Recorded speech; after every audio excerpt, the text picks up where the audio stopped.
Caros amigos aqui do nosso canal Legião da Santa Cruz, estamos de volta com o curso História das Conjurações Maçônicas. Hoje, com a nossa quinta aula.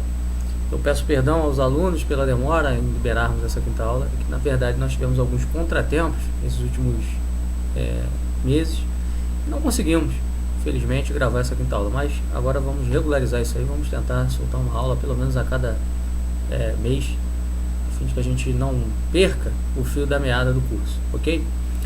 Pessoal, então a gente vai fazer aqui uma breve recapitulação do que falamos na última aula, onde tratamos aqui um pouco da problemática dos templários na sua relação com o mundo islâmico, como os templários foram adquirindo atitudes, condutas de cunho ecumênico e etc. E ficamos de terminar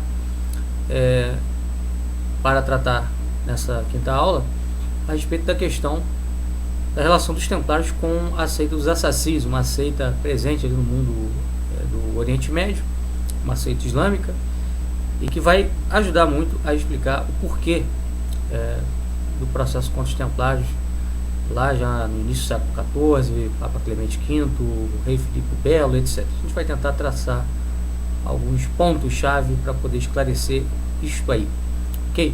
Então vamos lá. A gente começa hoje então falando sobre esse grupo, né? Chamada Seita dos Assassins, que era uma seita muito presente ali no mundo do Oriente Médio. E para a gente poder entender bem isso, nós temos que lembrar o seguinte, né? Quando os templários se estabelecem na Terra Santa, a grande maioria dos reinos islâmicos ali presentes, né, dos sultanatos, etc., são sunitas. Lembrar que no Islã existe uma divisão entre sunismo e xiismo, e os sunitas são a maioria do séquito, né, de seguidores do islamismo, sendo que os xiitas são a minoria. Então você tinha como maioria um grande conjunto de reinos sultanatos sunitas e alguns reinos xiitas, reinos esses ligados aí à seita dos assassins, tá? Sobre essa questão é importante ressaltar também o seguinte: em 1229, né, o imperador Frederico II, também chamado de Frederico Barba-Ruiva, imperador do Sacro Império Romano Germânico, né, do Império Alemão, que era a Alemanha na época, era um império central ali da Europa.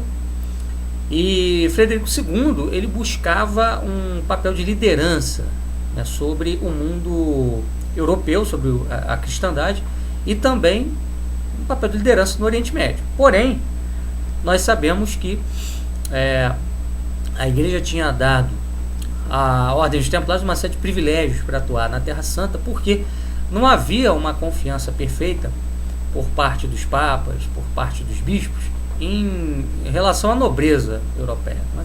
Já tinha dado várias vezes prova de que muitas das vezes atuava mais por ambição terrena, por ambição material, do que por zelo pela cristandade.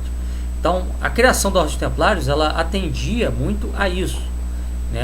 A ideia de você criar uma milícia sagrada, uma milícia santa, uma milícia de soldados realmente zelassem pela cristandade e que ficassem atrelados ao Papa e à Igreja e não trariam inconveniente dessas ambições acabarem interferindo naquilo que era o projeto, o ideal, o objetivo da Igreja, né? Então, em 1229, o que acontece? Frederico II, né, ele é coroado rei de Jerusalém. Ele entra na Terra Santa, conquista, ou melhor dizendo, reconquista Jerusalém para os cristãos e se coroa rei de Jerusalém, ok? Bom, só para a gente lembrar, nas cruzadas anteriores, o que tinha acontecido é que Jerusalém tinha sido perdida, né, para Saladino, o sultão de Damasco, que inclusive era um sultão sunita. E os templários não queriam uma retomada de Jerusalém que ficasse na mão de Frederico. Por quê? Porque Frederico, ele tinha problemas vários com a Igreja, ele tinha uma série de atritos ali com o Papa e tal. Ele possuía, por exemplo, possessões em algumas áreas da Itália, para onde ele tinha levado sábios islâmicos.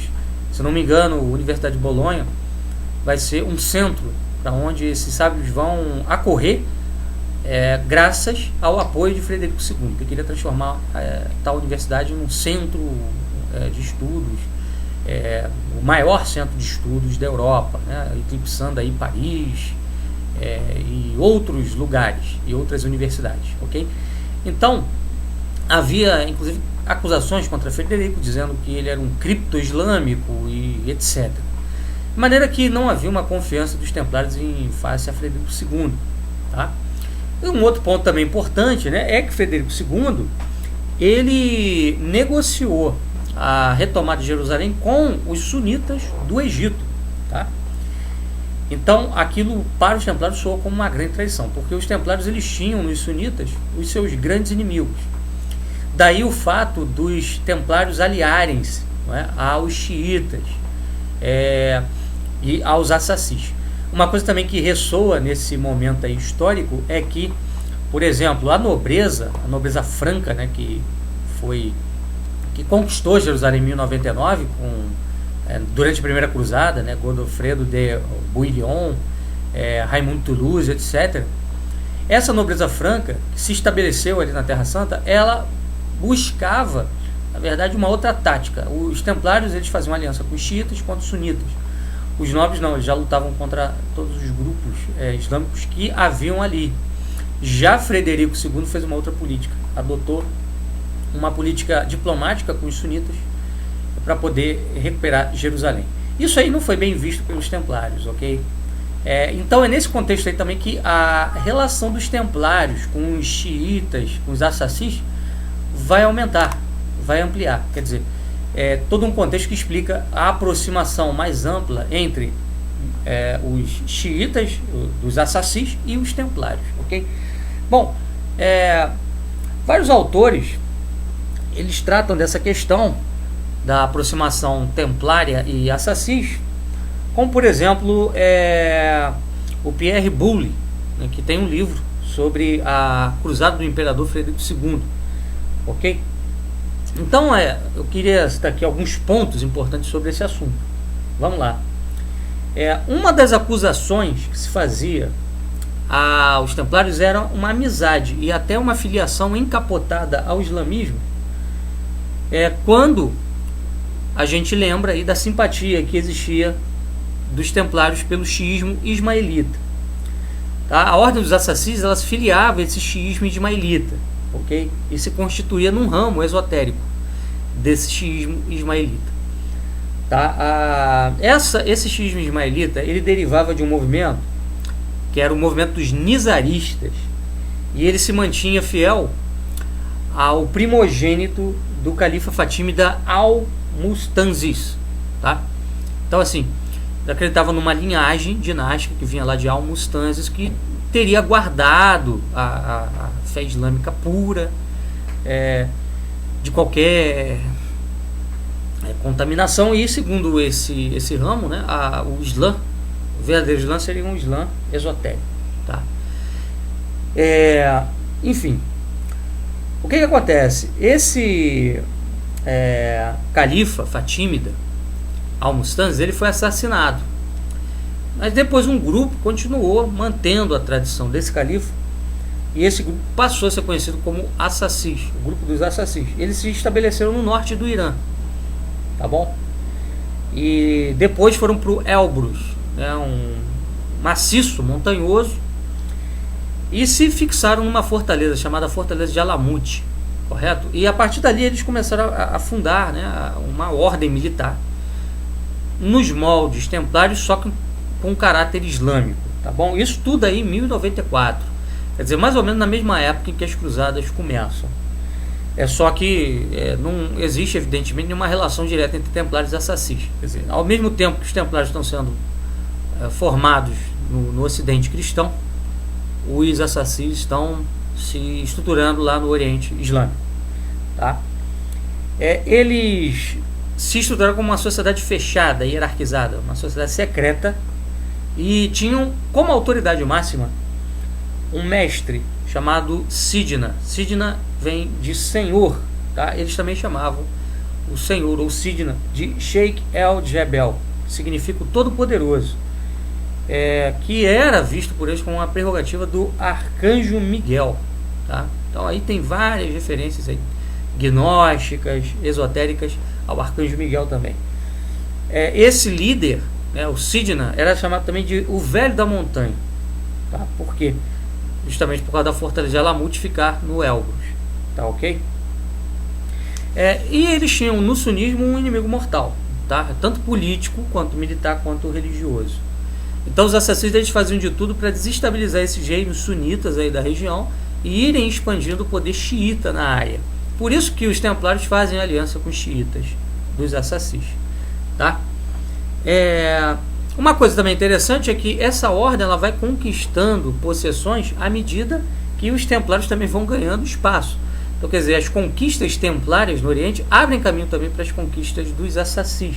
E isso começa a criar uma série de acusações. Olha, tem uma relação aqui dos templários com os assassinos, etc. e tal. Tá?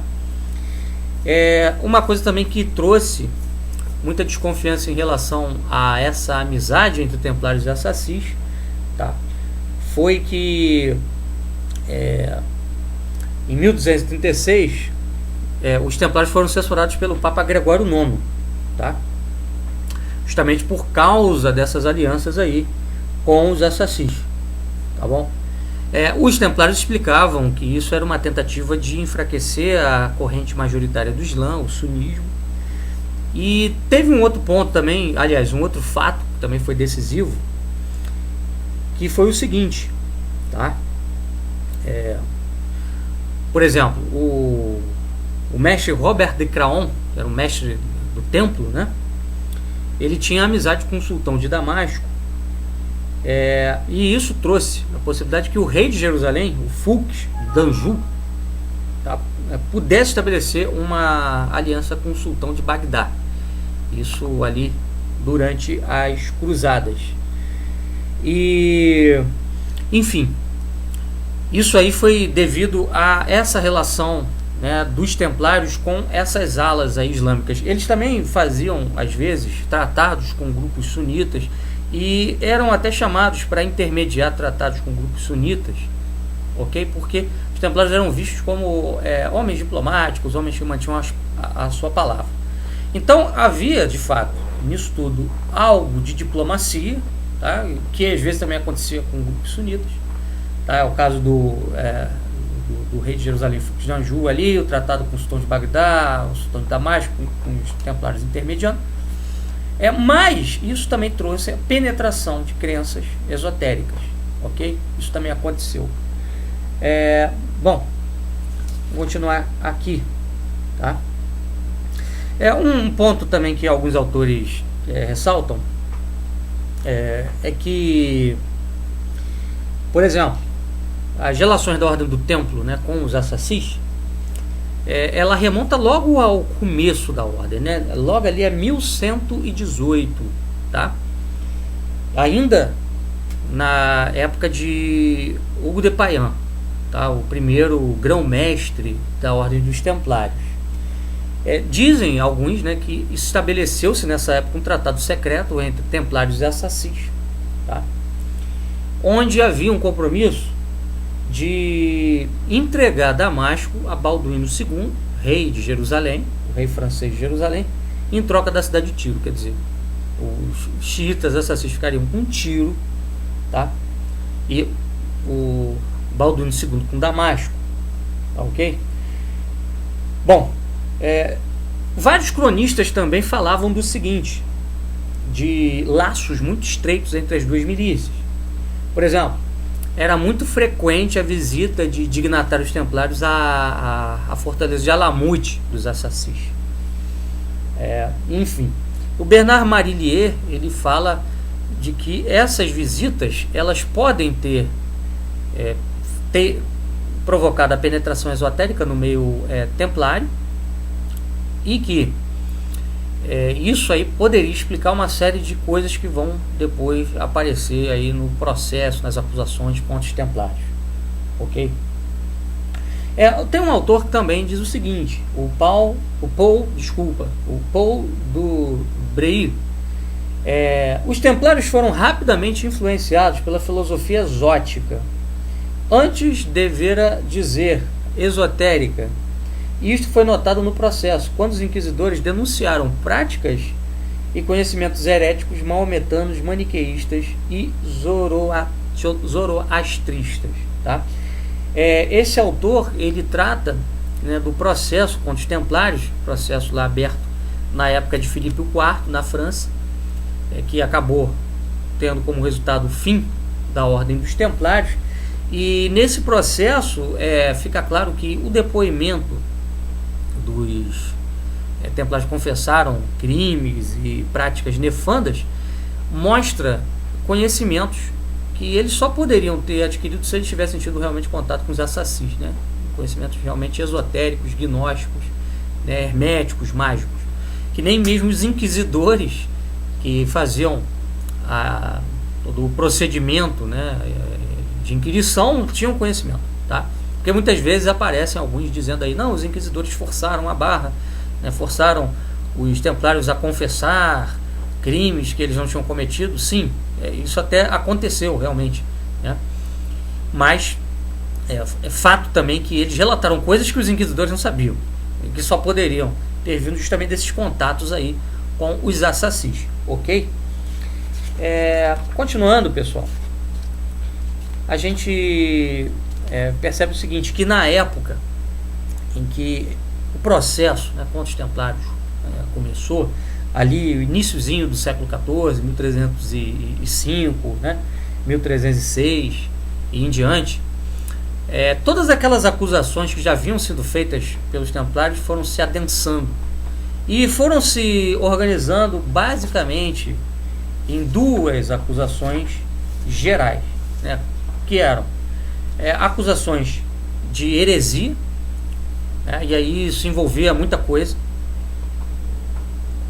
desde práticas satânicas até conhecimentos ocultos, práticas mágicas, doutrinas perversas, etc. E também acusações relativas a atos sexuais nefandos, né? Sodomia, e daí por diante, tá? Um dos pontos importantes a ressaltar é que falava-se entre os templários, já desde muito antes do processo começar, de uma segunda regra. Os templários tinham uma regra de vida, mas falava-se costumeiramente de uma segunda regra que era cultivada em oculto pelos membros, né, da ordem, tá? Por exemplo, o autor Vitor Manuel Adrião, ele fala assim: para explicar os numerosos depoimentos que vão nesse sentido pelos templários detidos, todos eles confessando não terem visto diretamente essa segunda regra, mas tão só terem ouvido de outras, os quais por sua vez acabando por confessar também terem ouvido, e assim arrastando-se o círculo do disse-me disse,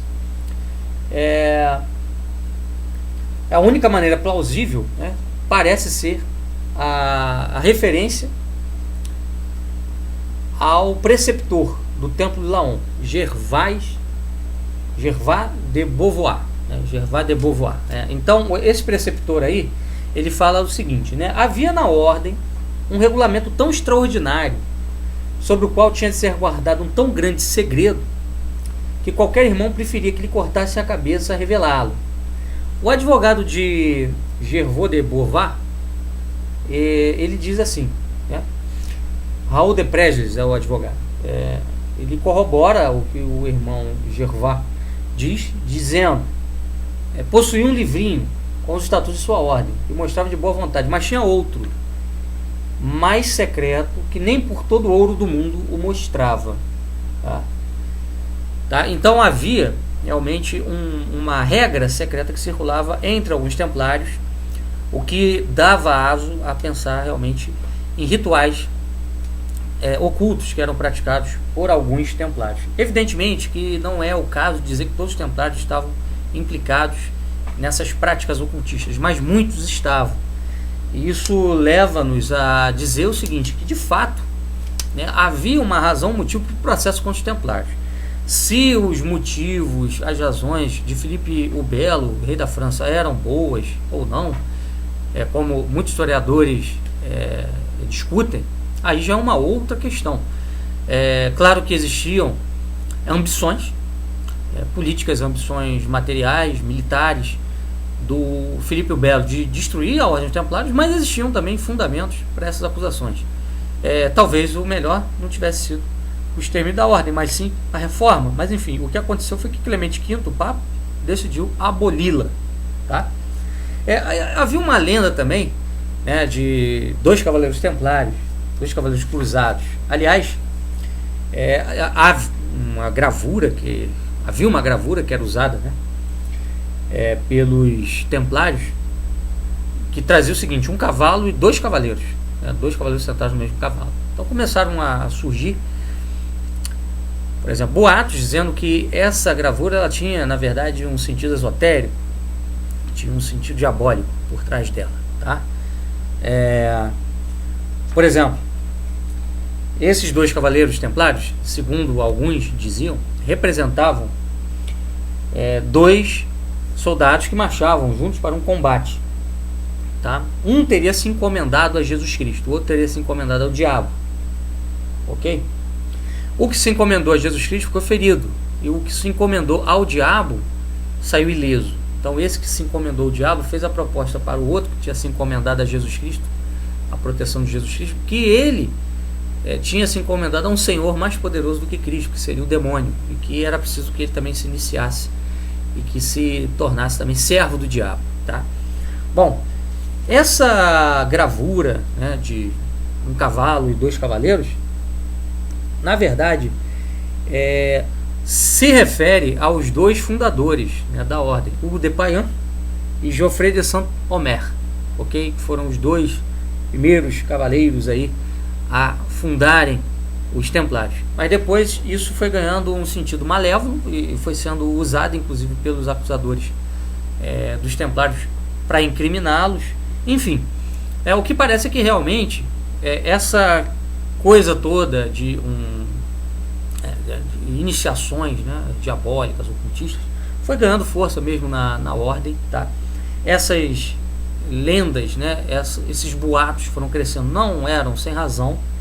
A gente falou bem sobre isso, né, na última aula, mostramos inclusive símbolos, falamos inclusive de símbolos, né, esotéricos que são encontrados em túmulos templários. Tá? Isso é referido por vários autores sérios.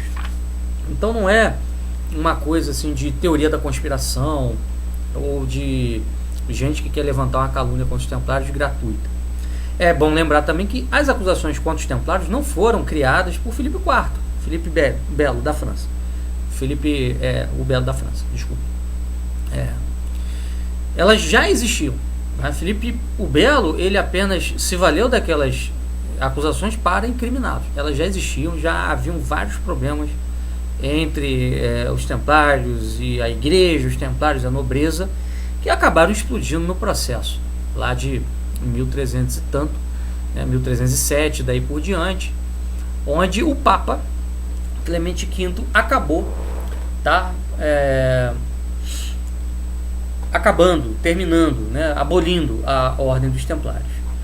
Uma coisa importante de notar nisso tudo é que essa ordem ela foi abolida não por uma questão assim judicial.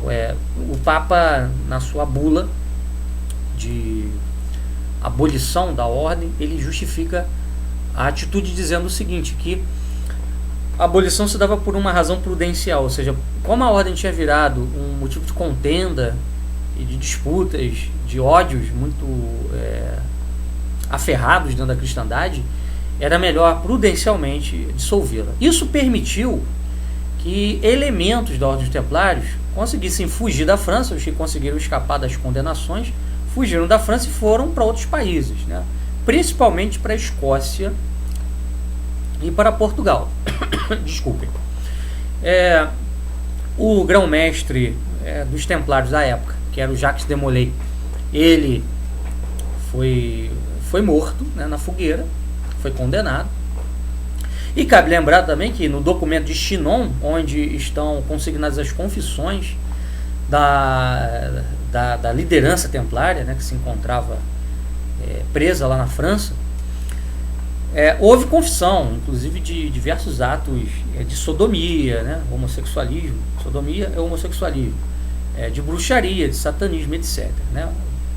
Por exemplo, um dos que confessaram chegou mesmo a dizer que quando ele foi iniciado nessa segunda regra, né, ele tinha que cuspir na cruz, e que ele não cospe na cruz, ele cospe na direção da cruz, mas para baixo e tal. Então, assim, realmente houve várias confissões nesse sentido, mostrando que de fato havia alguma coisa estranha nessa questão toda. E o Concílio de Viena, que foi reunido, se não nos enganamos, em 1311, para decidir essa questão dos Templários, ele não chegou a uma conclusão, né? O que mostra assim que não havia como afirmar a culpabilidade de todos os Templários, mas também não tinha como absolver todo mundo, né? Como alguns queriam. Por quê? Porque de fato essas acusações já vinham de longo tempo, de longo prazo, tá? Vamos lá. Uma coisa que a gente tem que lembrar é que essa fuga aí, como a gente falou, de elementos, né, templários para outros países, acabou dando origem a ordens militares nesses países para onde eles foram fugidos, né? Porque o que estava acontecendo ali na França na época? Só para a gente lembrar. Em 1307, né, o Papa ele vira prisioneiro do rei da França, quer dizer, por causa de disputas políticas. O rei da França, Filipe o Belo, ele decide transferir a corte papal para Avignon, na França, sul da França. E praticamente com o objetivo de transformar o papado e a igreja num instrumento, né, do seu poder político. E também a questão da supressão da Ordem dos Templários tinha a ver com esse objetivo, porque a Ordem dos Templários era um exército do Papa, né, um exército da igreja. Então, se você tem a igreja tendo um exército, é uma ameaça ao poder real, né, a soberania régia. Então a ideia era justamente acabar com os Templários para poder promover a soberania régia, né, no caso aí do rei Filipe o Belo, da realeza francesa. Claro que havia ambições políticas muito grandes, tá? E isso acabou também afetando na supressão da ordem.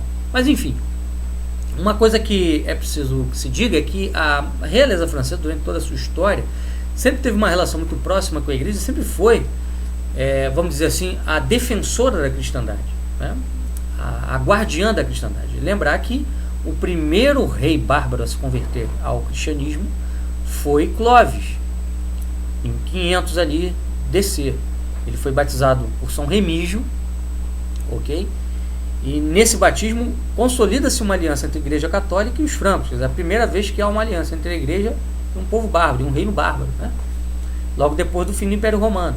Isso foi fundamental para você construir o ideal de cristandade, porque depois de Clovis você vai ter Carlos Martel lutando lá contra os muçulmanos em 732, na Batalha de Poitiers, pedindo uma invasão muçulmana na Europa, defendendo a cristandade europeia.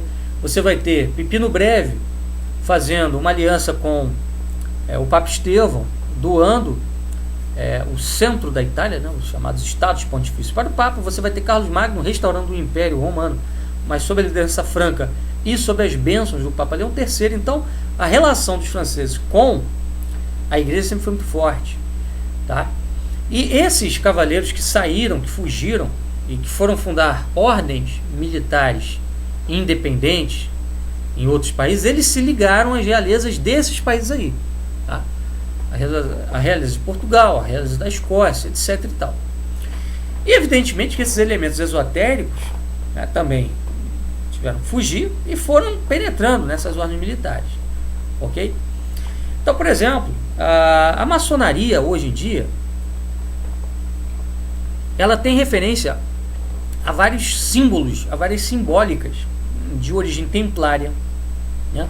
Por exemplo, ela tem referência à simbólica da ordem de Éredon, uma ordem militar que se constituiu lá na Escócia depois da fuga dos Templários da França. Os Templários foram para a Escócia, fundaram essa ordem.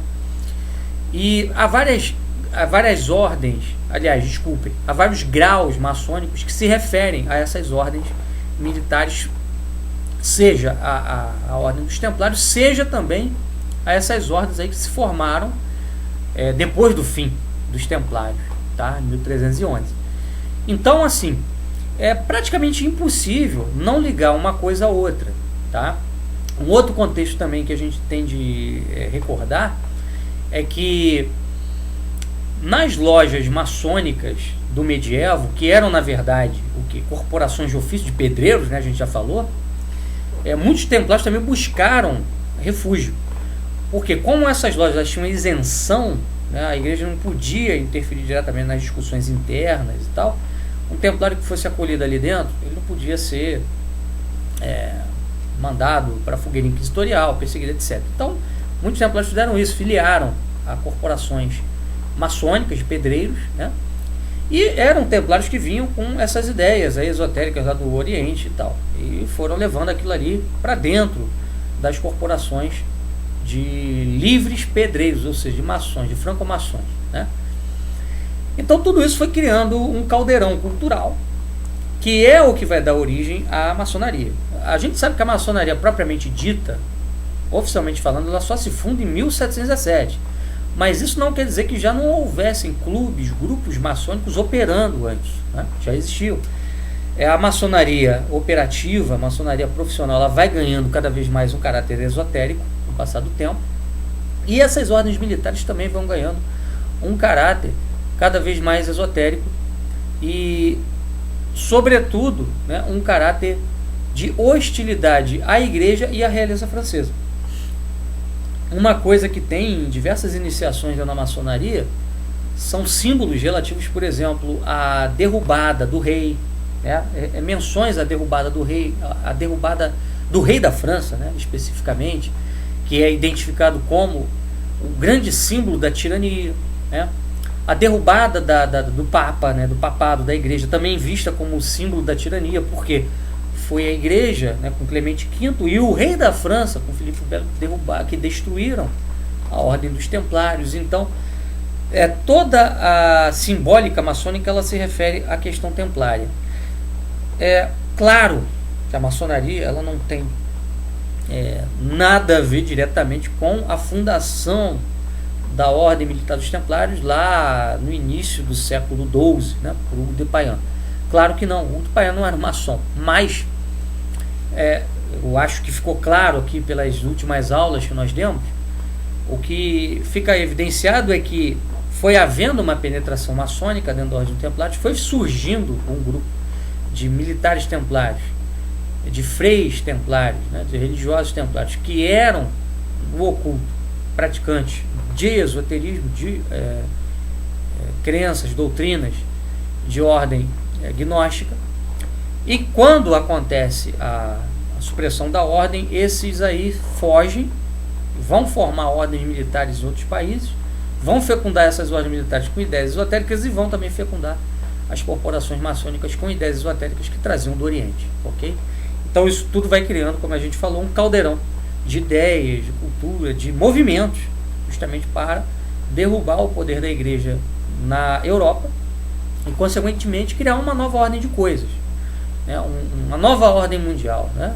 Um novo tempo, um novo mundo, que foi exatamente o que foi feito na Revolução Francesa em 1789, quando a maçonaria, liderando diversos grupos, diversos partidos que tinham interesse em derrubar a realeza, em derrubar a igreja do poder, criou aí um movimento que deu origem ao mundo contemporâneo e que tem total relação com o domínio maçônico hoje da política a nível ocidental, tá? Então na próxima aula a gente vai começar a ver aí como se processou essa questão toda da penetração esotérica no mundo do Renascimento, como é que isso impactou a igreja, como é que isso impactou a sociedade, e como isso foi criando também grupos secretos, como por exemplo o Colégio Invisível, que a gente vai tratar na próxima aula, que vão ter um impacto muito grande para desencadeamento de eventos políticos, culturais, que vão ser decisivos para o enfraquecimento do poder da igreja na Europa. Ok, pessoal? Então, nós ficamos por aqui, hoje ficamos por aqui, e qualquer dúvida, qualquer pergunta, vocês já sabem.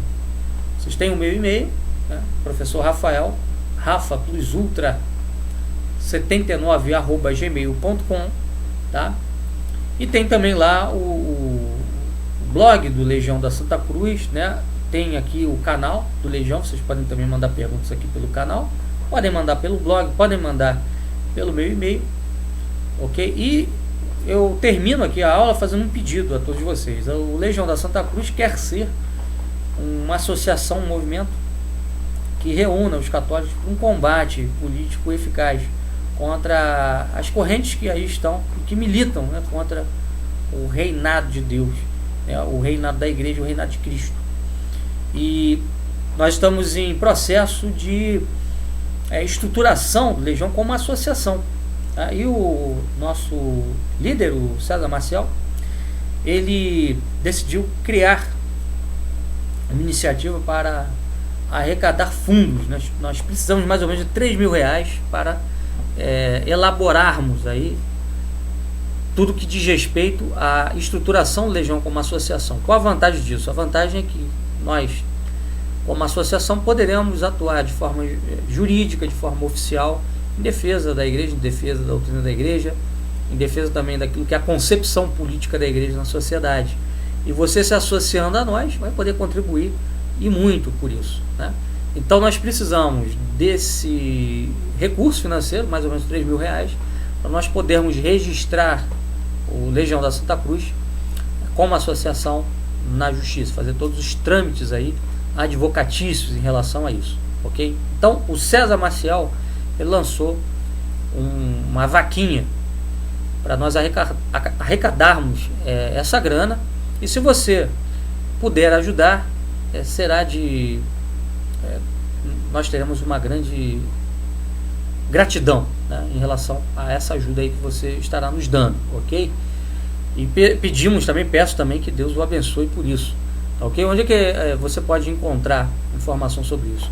Lá no blog do Legião da Santa Cruz, ou então no Facebook.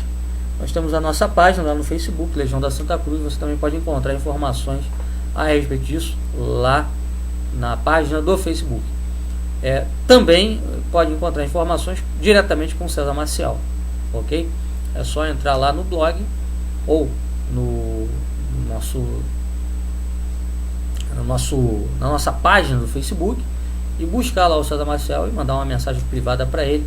Ele terá prazer de passar para você os dados que são necessários para você fazer essa contribuição. Pode ser a contribuição de R$1, R$2, R$3, R$10, não importa. O importante é que você possa ajudar, porque essa iniciativa é uma iniciativa importante para que nós possamos ter vez e voz dentro da sociedade. E nós recentemente lançamos também um manifesto político, um manifesto econômico, que mostra aí, deixa aí claro para todos quais são os pressupostos em cima dos quais nós pretendemos trabalhar, em cima dos quais nós queremos militar aí, no campo social, no campo político. São pressupostos de uma democracia orgânica, né, de um Estado que seja pautado pela lei de Deus, não é isso? Uma economia baseada na doutrina social da igreja, e por aí vai. Lá no nosso blog e também na página do Legião no Facebook você encontra esse manifesto, tá bom? Então um abraço a todos, fiquem com Deus, viva Cristo Rei!